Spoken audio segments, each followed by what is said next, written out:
De las contribuciones a la comprensión de las ciencias de la educación en Francia, por Armando Zambrano, en su capítulo 1, Palabra y Concepto, quisiera comentar que como contexto previo es importante tomar en cuenta que una frase o un concepto remite a la manera de cómo las comunidades lingüísticas se posicionan en el mundo y lo que éste significa para ellas.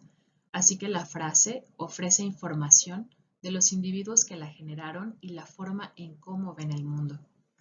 Son los contextos los que definen la estabilidad de sus elementos en la narración social. Solo hay sentido en la comprensión, en el ejercicio pleno de la interpretación de los textos.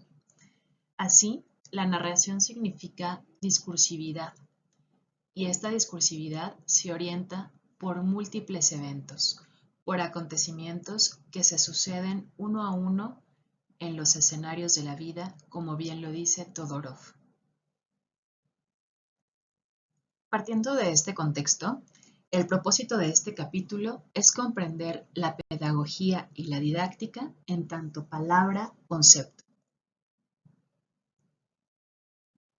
Sobre la pedagogía, podríamos considerar que la pedagogía, como relato, tiene lugar en la historia a partir de la narración de los hechos y las situaciones escolares, las políticas que las regulan, las producciones antropológicas en tanto expresiones culturales y sociales que traducen el mundo vivido, las prácticas escolares y sus diferentes formas textuales, la organización escritural, tipo manuales escolares, modos de disciplinamiento, normas, decretos, doctrinas pedagógicas, prácticas de clase, prácticas y modos de enseñanza, teniendo lugar tanto en el espacio escolar y prolongándose al espacio público.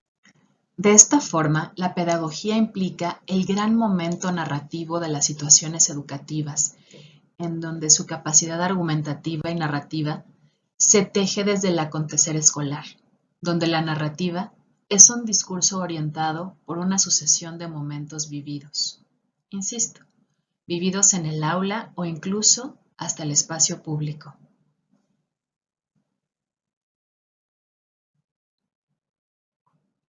Como bien lo decíamos, es importante destacar el espacio escolar, el espacio público, haciéndose así una narrativa de una sucesión de momentos vividos.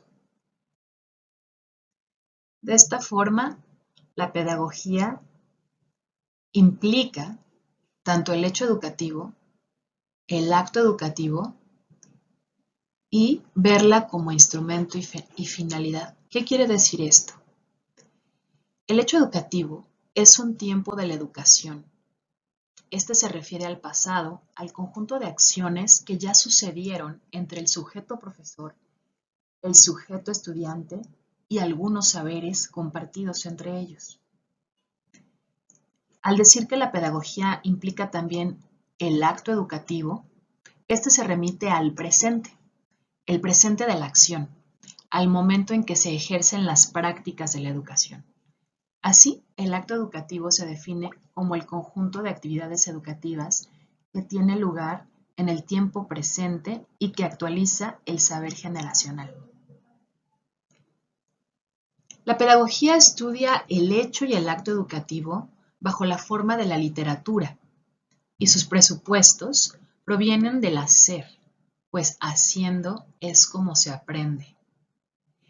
Cuando decimos que lo estudia desde la forma literaria, es a través de un ojo de relato, con una mirada de anécdota. Si educar de esta forma es una cuestión de socialización, entonces la pedagogía como relato busca ilustrar los argumentos necesarios para demostrar el porqué de la socialización y los efectos de la acción integradora. Es importante que la pedagogía no solo se reduzca al instrumento, sino que también es la finalidad a través de la cual se piensan otros conceptos como el educar o el formar. De las estrategias de la pedagogía, podríamos mencionar algunas, como las situaciones de aprendizaje, las relaciones simbólicas de poder, los momentos poéticos de encuentro entre los humanos y la escritura de una literatura donde la voz del docente y del estudiante son expresadas. El ejercicio del pedagogo es hacer hablar a los sujetos de verdad, a los sujetos de estudio, a los sujetos con los que se encuentra. Teje relatos sobre la educación cuando observa hechos que ante él demandan una mirada de análisis, una lectura, una interpretación. De esta forma, la misión del pedagogo consiste en hacer visibles el decir y el hacer, la práctica y los discursos de la educación.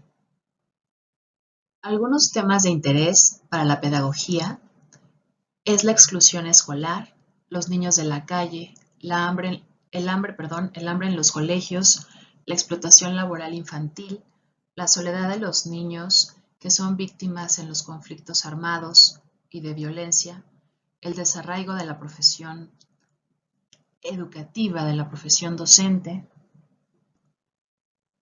Y algo más que quisiera rescatar de la lectura es justo una reflexión a la que nos invita la pedagogía desde este enfoque.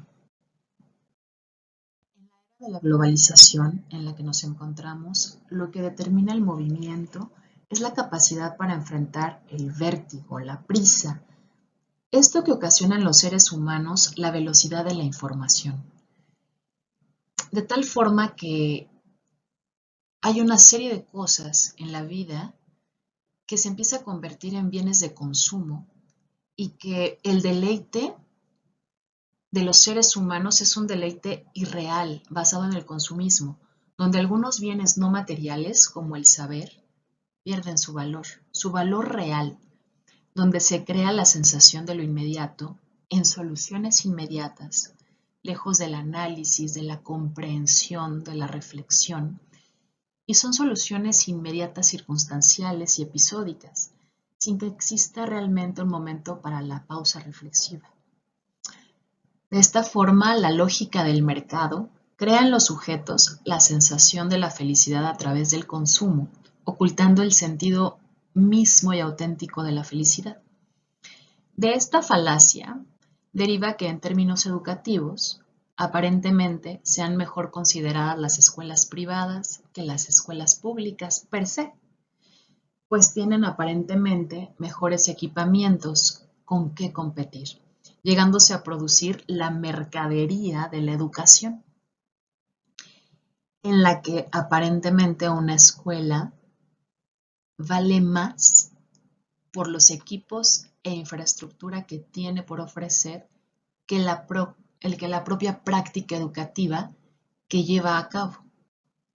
Así, se trata a la educación de la misma forma que un bien de consumo, en el que el ofrecimiento rápido, inmediato y material tiene más valor que el propio saber, que nos invita a la reflexión, a la comprensión y que nos lleva a producir un conocimiento y una construcción social.